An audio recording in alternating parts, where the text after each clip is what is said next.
Hi there, I'm Dr. Joel Korecko. I'm an assistant professor of biblical studies at Northwest Seminary and College, and I'm a biblical scholar. All right, here's another video where I want to talk about something that I've seen online a bunch. Over the past few years, I've seen a bunch of videos on YouTube, elsewhere, talking about the Old Testament, and about a story in which the God of Israel is said to have lost to a battle to another God, and how child sacrifice is the reason that Israel's God lost the battle. Maybe you've heard of this passage before. It's in 2 Kings 3. I think the most popular place that I've seen this claim is in videos by or comments by Dan McClellan online. But honestly, I've seen this everywhere. I see people mention it all the time, and particularly in comments on my videos or other people's videos who might not share the same perspective as somebody. Just like, hey, but but Israel's God Yahweh lost to a foreign god, and I just see it all over the place. So it's everywhere. So today, I decided I'm going to engage this. I'm going to make a video about this. I'm going to engage with Dan's comments today because that's what you do on the internet. You engage with a particular person, you dialogue with them. I have no idea if Dan will watch this. If Dan cares, that's fine. This is really a video using his comments, which I think are representative of what I see elsewhere. That's what we're doing today. So the text is 2 Kings 3. It's where some have claimed it represents this case where the God of Israel loses to the God of Moab. Okay, so we're on the same page here. The God of Israel loses because a child sacrifice is effective in empowering the Moabite army to win the battle through the power of their God. So the basic context for this passage, and I'm going to show you the passage. I can actually bring it up right now, right there for you. The basic context of this passage, which I'll read in a second, is that Israel, Judah, and Edom are coming together to fight against Moab. And Moab is trying to throw off vassalage to Israel, so they're subjugated to Israel. They've all gathered together to fight, and then they asked Elisha, a prophet, for a prophecy about their success. Elisha reluctantly gives them a prophecy that they will receive a miraculous gift of power, or of water and of power, for their thirsty soldiers and animals. So they're going to be empowered for the fight, and they'll have water. And that they're going to completely take every city of Moab. They're going to fell their trees. They're going to tear down their city's walls so that they can throw the stones of the walls onto the fields so that the fields can't be used. That's like the context coming into this, that prophecy. So that this is the text that's in question. I put it up here, and I'll just read it to you really quickly before I get to Dan's comments, which I will play for you. So Israel stood up and killed Moab, so that they fled from before them. They came at her and defeated Moab. Now the cities they were tearing down, and every good tract of land they were throwing stones until it was filled up. Every spring of water they were stopping up, and every good tree they were felling, up to the point of leaving the stones of the walls of Kir Hareseth. Then the slingers surrounded it and attacked it. When the king of Moab saw that the battle was too heavy for him, he took with him 700 men who drew the sword to break through to the king of Edom, but they were not able. He took his firstborn son, who was to become king in his place, and offered him as a burnt offering on the wall. Great wrath came upon Israel, and they withdrew from him and returned to the land. So you can see that the last few verses are what are important here, right? That's kind of the problem. Moab is stuck. They can't win. The king of Moab offers his firstborn son, and then great wrath comes upon Israel, and they have to flee. Is this text saying that the sacrifice was effective and that the wrath of Moab's God came upon Israel? This is what Dan and others claim. So I'm gonna put up Dan's. I'll actually play you Dan's comment right now.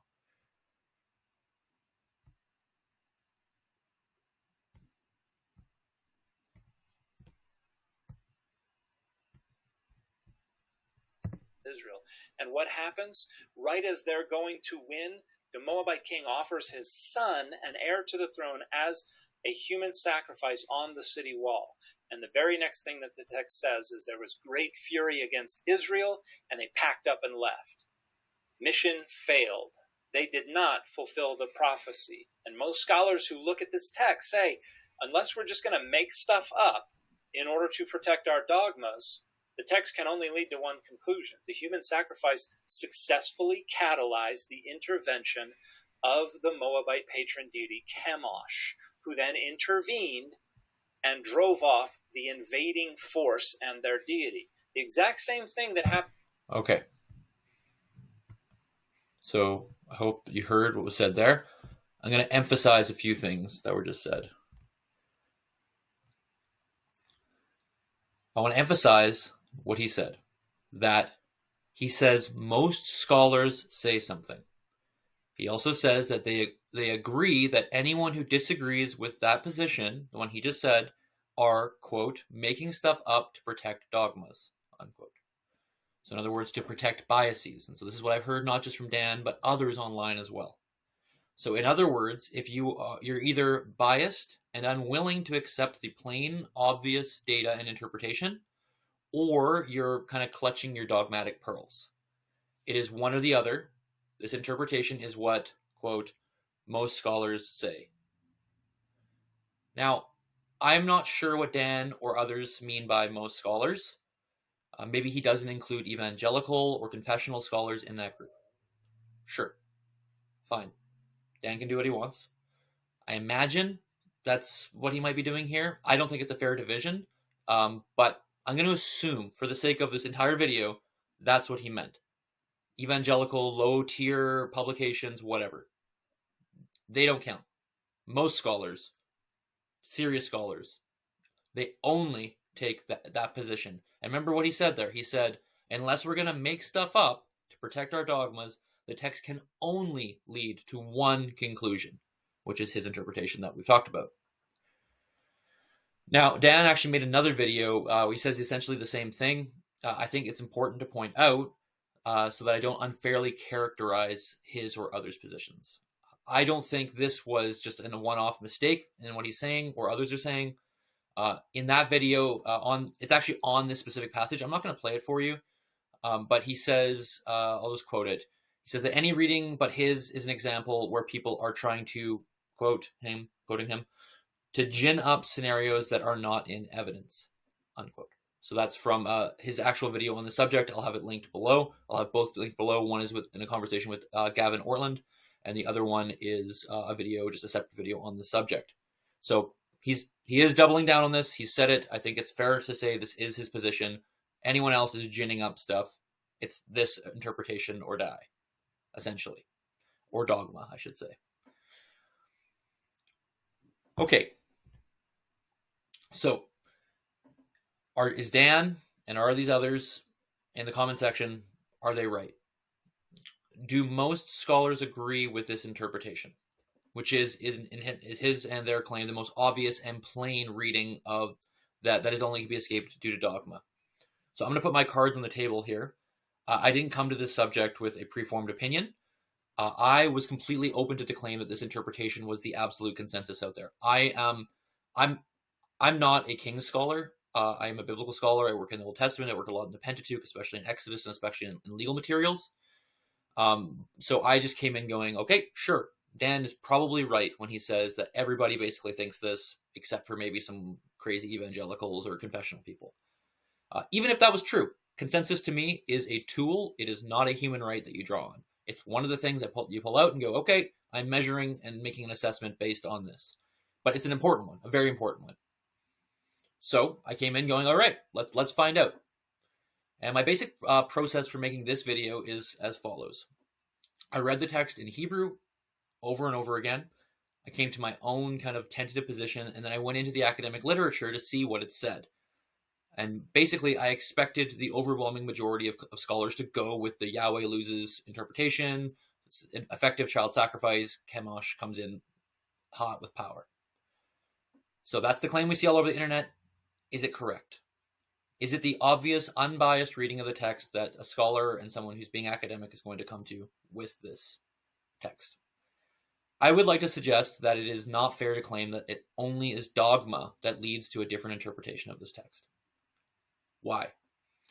Because I went through the literature on the text from the last 25 years or so, as much as I had time for over a period of about 6 months, even though I've been thinking about this topic now for a few years. And to my surprise, there is no unanimous agreement on this text in the journals and academic monographs. And here I am talking about mostly non-evangelical sources. So, in other words, Dan and others' interpretation is highly debated in the academic literature. It is not the one way leads to this interpretation unless you're dogmatic. If top-tier academics debate this passage's meaning, then it is unfair to use this passage as some sort of dunk on believers or those who hold a different view of the text. Okay. Prove it, Joel. I could know you're out there and you're saying, sure, nice for you to say that. Okay, so I've actually gathered citations for you. So I'm going to show you what I mean. By no means am I going to be exhaustive in what I show you. Most of what I will provide is not from outwardly confessional sources, but there's a couple. So there isn't that bias being mixed in overtly. A couple will be from arguably more confessional sources. I'll make it known. I also am not claiming to have written a book on this now, or even an article. So if I've missed some, please point them out. If there's like a meta-analysis that I missed, and or a new study that really just opened this thing up where the data became different, please, I'm totally open to being wrong. I just did not see that. I'm also going to sidestep any literature on the Mesha stele because even as Dan admits in the video, it's not clear that text is relating to that inscription is relating to what's going on in the story. Okay, so let's look at the main contention in this verse. Whose wrath is the great wrath? Right, that great wrath, is it Chemosh's wrath? Is it Yahweh's wrath? What's going on? So that's kind of a big crux here, because if it's the great wrath of Chemosh coming upon them, then it is what it is. There you go. And the sacrifice did that, it seems. So I think that's kind of a crux. It is the crux of interpretation in this. So let's look at what scholars say about the great wrath. Okay, we're just going to kind of not exactly go chronologically, but I'll try and go quickly because I don't want to just bore you. So here we have from Sprinkles, Deuteronomic Just War, from ZABR 6 from the year 2000. ZABR is Zeitschrift für Altorientalische und Biblische Rechtsgeschichte, in case you were wondering. Yeah, and so I'm just going to read from that little second paragraph there. The identification of the great wrath, Kesef, that came upon Israel after Mesha's sacrifice of his son as a burnt offering has long been a crux of interpretation. Is the wrath human or divine? If human, which humans? Israel and or their allies, Judah and Edom, or Moab? If divine, which divinity? Yahweh or Chemosh? Several views exist as to how to understand this verse. So note what he says. It's long been a crux of interpretation. In other words, all commentators, all scholars have long acknowledged that this is a pivotal and difficult aspect in interpreting this text. And then he goes on to mention different views. So this is from 2000 in a well-respected journal. Here's another one. Now we are reading from Erasmus Gass, Topographical Considerations and Redaction Criticism in 2 Kings 3 from JBL, an incredibly highly respected academic journal from 2009. And I'm just going to read this little bit at the top here. In this desperate situation, the king of Moab took his firstborn son, the heir to his throne, and sacrificed him as a burnt offering on the city wall. Afterward, a great fury overcame Israel so that they withdrew and retired to their respective territory. What is meant by great fury? Ketzef Gadol. And whether this was prompted by Yahweh or Chemosh remain highly controversial. Note that he states that this matter is highly controversial. He gives a gigantic footnote, you see it down there 60, to talk more about it. And he ends up saying that it could even just be intentionally opaque.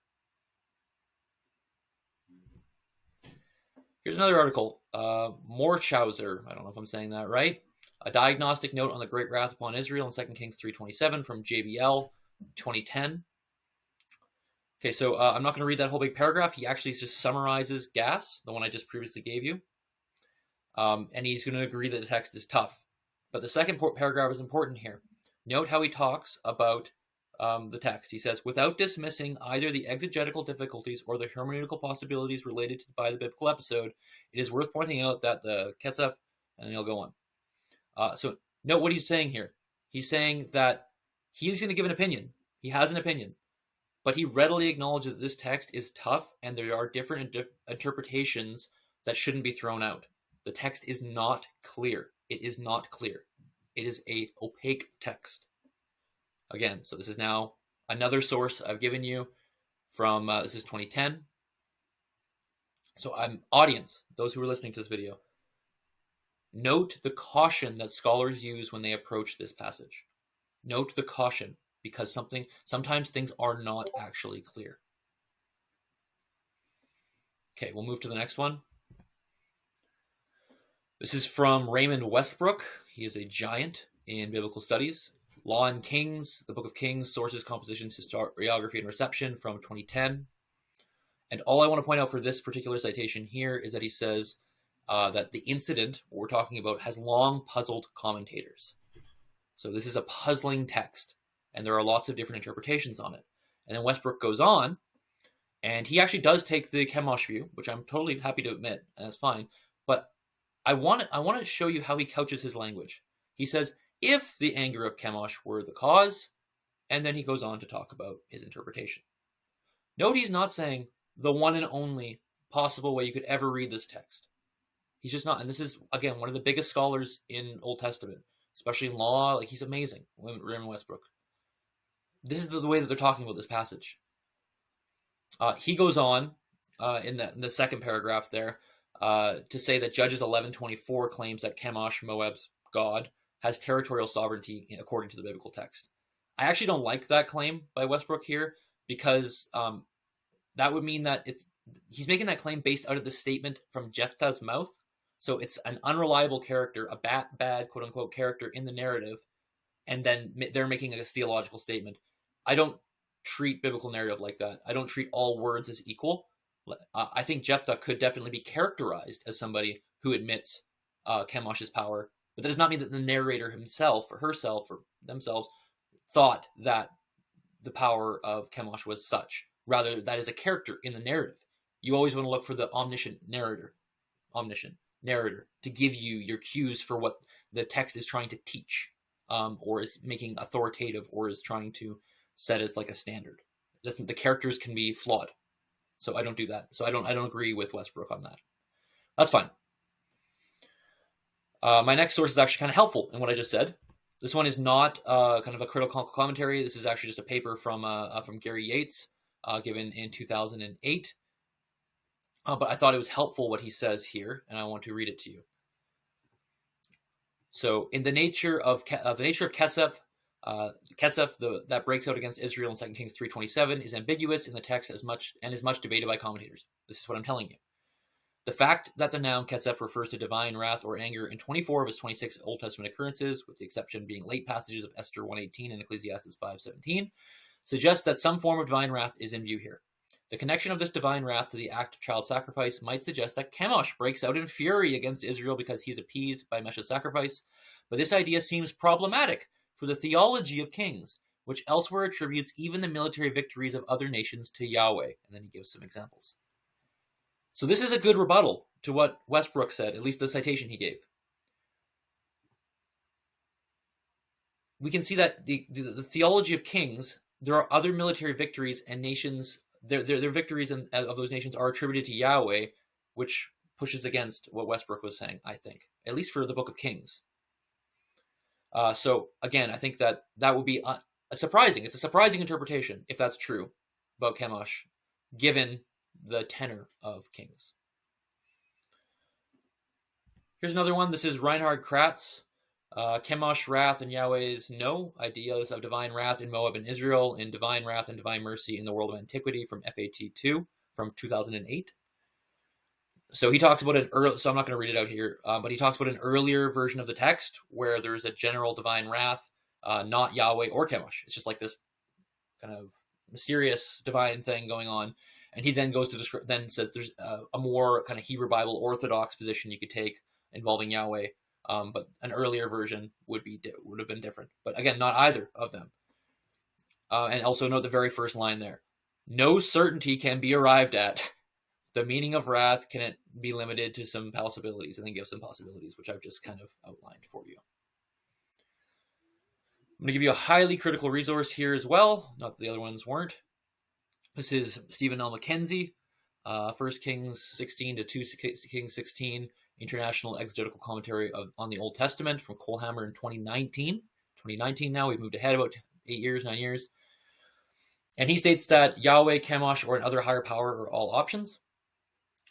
I'll just read to you a little bit here. He says, understanding it as Yahweh's wrath was presented in the synchronic analysis, namely that the term, I got it scrambled here, the term, the Hebrew's wrong there, Ketzep, elsewhere in the Hebrew Bible always has Yahweh as its source, as retribution for an offense of some sort. So he's saying in a synchronic analysis, just taking the text as is, it's Yahweh. Nevertheless, some scholars have argued forcefully for the source of the wrath here as Chemosh. Diachronic considerations suggest that there is validity to all three understandings.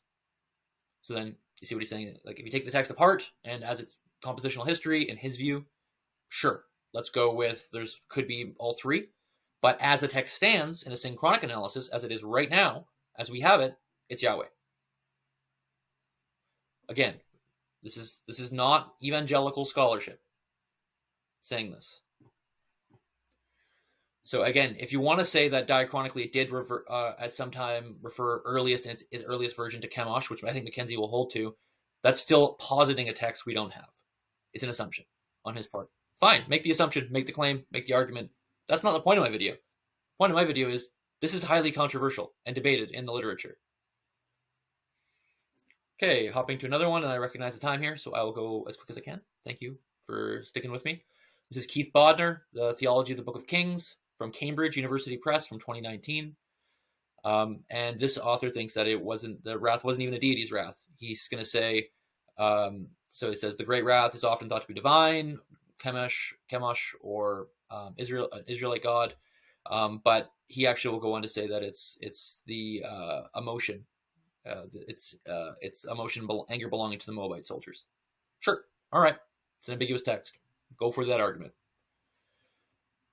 Here's another one. This is from Joanna W.H. Van Wixbos. I don't know how to say that. The Land and Its Kings from 2020. The closing paragraph, however, reports the withdrawal of Israel from a further fight, caused by great wrath in the wake of the king of Moab sacrificing his firstborn son.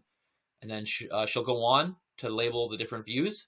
And then at the very last line there, it says, there is no answer to any of these questions from either the prophet or narrator. So, again, this critical study, I believe she's a feminist scholar, not that matters that much, but yeah, saying not clear, text is not clear, here's a bunch of different ways you could think about it. Here we have from the Journal of Inductive Biblical Studies. This is a really good paper. And this is Drew Holland, an alternative approach to the dilemma of 2 Kings 3:27. And then he's going to outline what I've already said, that it's been debated. Who is it going to? What is the wrath? You have the first line there. The greatest point of contention among scholars regarding 2 Kings 3:27 has been the subject of the great wrath. The text is silent on this issue, simply noting that the great wrath was present against the Israelites. So is it Chemosh? Is it otherwise? And it could be even emotion, as he says there. And then he's going to say also at the end that there could be ambiguity in the text. Holland is going to take an interesting approach in his article where Israel is participating in the child sacrifice with Moab. So because Moab is offering this as a means of reparation for the broken relationship. So the vassal said, screw you. And then they're like, oh no, we shouldn't have done that. We're losing. And so here's an offering. Instead of money, the king gives his son as a way to repair the relationship. And Israel goes, yeah, we want that. We want a child sacrifice. Sounds good. You have paid the debt now. And so they're kind of complicit in the action. So actually, Inspiring Philosophy, Michael Jones, he online, he took this position with some other scholars who also lean on this. I'll talk about them in a second. So actually, I'll talk about them right now. Speaking of them, this is actually Michael's picture. I don't have the book. I asked him, and he sent me this. So thanks, Michael. I appreciate that. If you watch this, I'm not going to read it out loud, but they take Holland's view, the one I just said, and this is from 2023, and they think the sacrifice was participated in by Israel in a syncretistic offering. Okay, I just walked you through a whole bunch of stuff, a lot of things. It is evident that not everybody agrees with one interpretation of this text. That's just not the case, at least from what I can see. I don't think that's a fair way to say for anyone online in the comment section, for Dan, for anyone to say that. It is a very opaque and unclear text. What's going on? There are a lot of different opinions, and we'll actually talk about a few more in a second here, and then I'll give you mine, because you probably want to know. But I do want to say in Dan's favor. So it's not as though there aren't people arguing for this. There are people arguing for his view. You shouldn't think that there aren't. So I'll just name a few. I'm not going to put them up on the screen. You got Christopher Hayes in 2014 in a source book for the comparative study of the Hebrew Bible.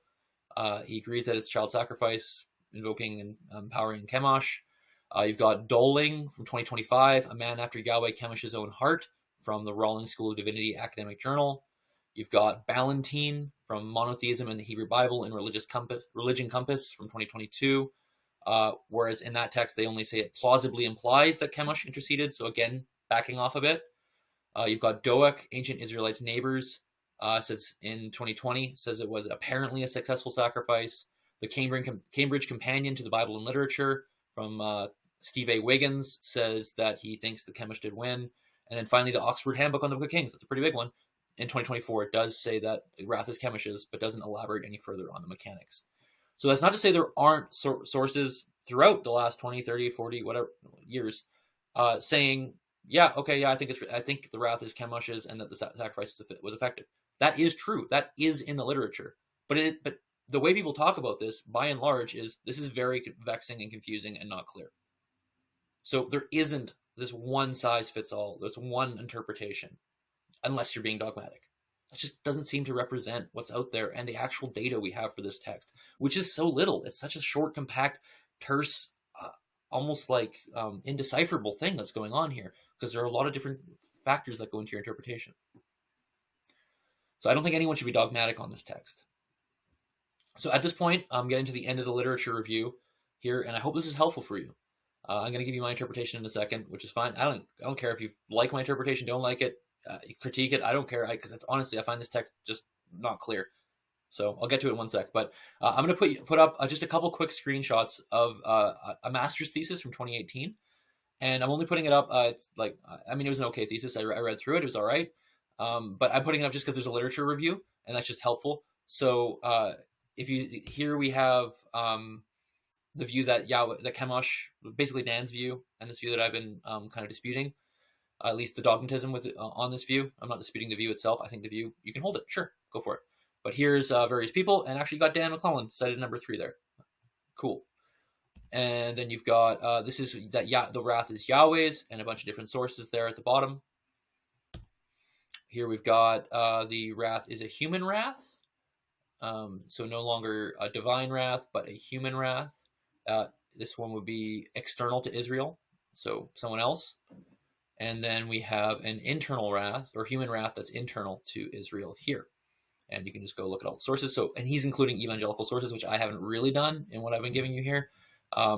So it's like there's a lot more that you could draw on, or confessional sources, I should say. And otherwise, there's more that this author is giving, and I'm just giving it to you here in case you want to go look up some of the sources and just show you how many different interpretations and opinions there are on this text. And this is a literature review, so that's important. They're trying to find everything at the time, 2018. And then also it's uncertain in certain cases. There's people say it's not clear, which I think is a very fine way to go about this text and to not be dogmatic on it. Okay. I'm done with making the point. I hope it's clear. I've beaten it to death, and I've tried to. That was my point. Up until this point, we've only asked what the meaning of the Great Wrath is. We have not asked what the logic of the story. That's another question entirely. And I'm not even going to bother showing you research there. There are a lot of different takes on what the logic of the story is, and more, I'd say, than even the Great Wrath.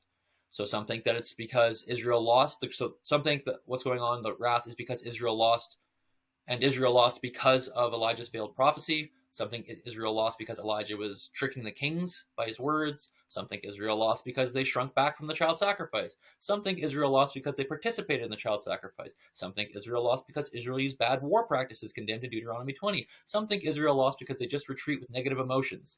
Some think Israel kept attacking after the sacrifice but should have stopped based on its payment. Some think that Israel lost because they didn't follow through with Elijah's commands, etc., etc., etc. Why am I telling you this? What am I getting at? I'm telling you this because there's one thing that is absolutely clear in this text, and that is the text is absolutely not clear. It is a vexing and opaque text, and this is admitted in the scholarship. The text is not clear. Many alternatives are out there from legitimate scholars who are not just being dogmatic. So, are we so sure that Yahweh lost to another god? No, we are not sure. Next to no one is sure here. we should not be saying that we are sure here. This is not responsible, in my opinion. We can say, yeah, I think this makes the most sense, that makes the most sense, but there are some difficulties and I get it. That's a totally great response, and I'm fine with it.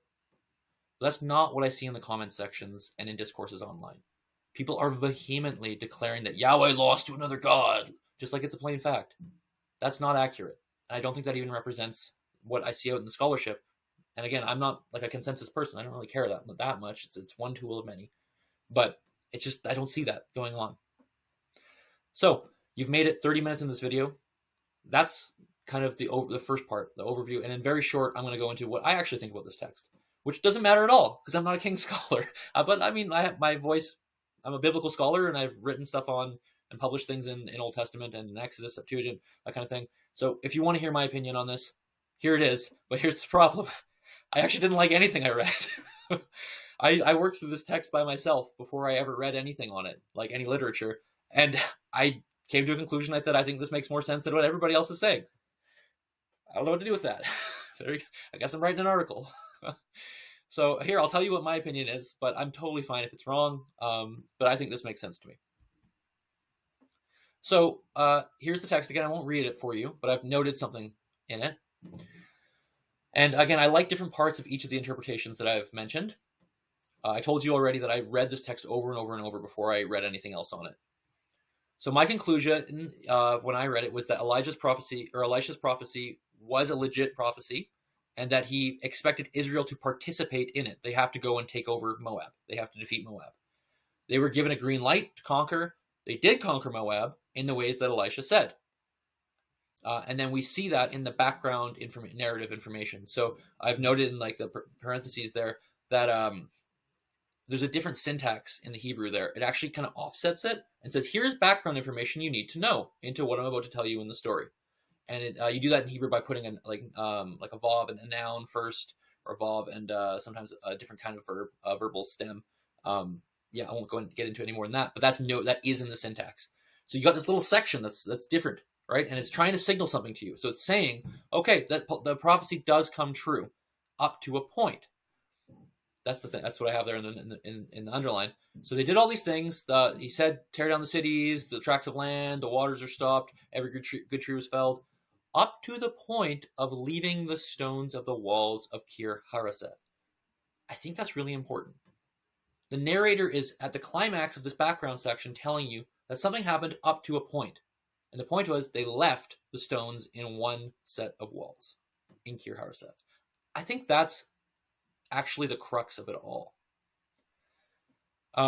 Actually, I have here, I'll just quickly skip ahead. This is from that master's thesis. I just grabbed it because it's a good, easy way I can just grab it without making it myself. But I agree that there are the prophecy of Elisha, which is in 2 Kings 3:19. All of those points, you see them mapped with A, B, C, D, come to fulfillment in 2 Kings 3:25. But there's an extra point added, point E, which is until the stones remained in Kir Hareseth. Until the stones were left. They were left there. It's an intentional act. They left them there. That's what I think is going on here. They're leaving these walls, that they didn't do it. They didn't actually tear down the walls. They left them, is the problem. What do I mean? Now, there are textual issues but let me just say that the verb leaving, to leave, that's how I understand the Hebrew, which should be understood, in my opinion, in the hifil stem and not the nifal or otherwise. This is how many ancient versions read the text, and it's a viable reading of our Hebrew text. The nifal and some reconstruction of the awkward Hebrew could make the text say, until Kir Hareseth alone remained, so not the walls or the stones, or even until its stones remained in Kir Hareseth. In this reading, Israel had not yet destroyed the walls, but they didn't neglect to destroy them. The walls remained as were. In my understanding, Israel intentionally leaves the walls intact. They get too big for their britches. They are assuming victory won. They're not following through with the prophecy as they were told to. They're not participating correctly. They actually get arrogant and they don't do what they're supposed to. They left the walls intact. They don't follow through. Now, in warfare, one way that you could tear down, or one way that you'd fight, is you would tear down walls as you fight. That's part of ancient Near Eastern warfare in some respects. So I think that's what's going on here, in my opinion. They didn't do it. They left the walls intact. And so why does that matter? Because where else does the wall appear as important in the narrative setting, right? I want to use the narrative data. What pieces does this narrator give me to think about the text and to make a mental map, a conceptualization of the scene, because you can only say so much. I don't like certain interpretations like Holland and IP who agreed with that, and the other two scholars he brought on, because you have to insert certain contextual data that's just not there or even signaled to, like the vassalage, like Israel agreeing to participate in the sacrifice, and that they're like on board with it or something. This just doesn't seem like that. There's nothing that really gets at that. So I want to use the data points, the narrator, where's the narrator leading me? So where is there a wall in this, right? Notice in that third paragraph I've given you there, the firstborn is sacrificed on the wall. In other words, because the wall was not torn down, they let it remain. They left it. It was possible for Moab to sacrifice the firstborn on it. Israel did not follow through with the prophecy, and there ended up being a child sacrificed on the wall because of their disobedience. And if you've watched my channel, you know that I think that the Old Testament doesn't like child sacrifice as a rule. Yahweh doesn't like it. So here in this text, I think Yahweh's wrath burns against Israel because they didn't follow through, and it ended up with a child sacrifice occurring because of their laziness and presumption that they didn't tear the stones down. So Yahweh gets mad, great wrath, and they have to retreat because they didn't follow through. There's a human sacrifice, child sacrifice on the wall. You idiots, you just follow my commands and this kind of junk won't happen. That's how I read the text. Am I right? I don't know. Are there flaws in my reading? Definitely, no doubt. I mean, probably. Is this text clear? No, it is decidedly not. Am I happy to change my view with more discussion with others? Yep, sounds good. So that's it. That's my video on this. I hope that this was helpful to you. I hope that my work of going through all this literature was helpful for you, because I know a lot of people can't do that. They don't have the ability to do that kind of thing. But I hope that at least this will be a point of dialogue in these online debates where people can just rein it in a bit and go, hey, yeah, I think this Chemosh view makes the most sense of the text. But I understand the text is kind of opaque. And yeah, you can have that view. I can have this view. But it's not going to be used as like a slam dunk on people or something like that. 'Cause I just don't think that's a fair analysis of the data. And again, I'm happy to be wrong. If there's a meta-analysis, some new data point that came out, let me know. But scholarship moves in 10, 20-ish years. And the last 20 years have shown this kind of dialogue on this, that it's just an unclear text. And so I think we should treat it as such. Of course, have your opinions. So thank you so much for watching this video. I really appreciate you sticking around to the end if you did. Thank you, and we'll see you next time.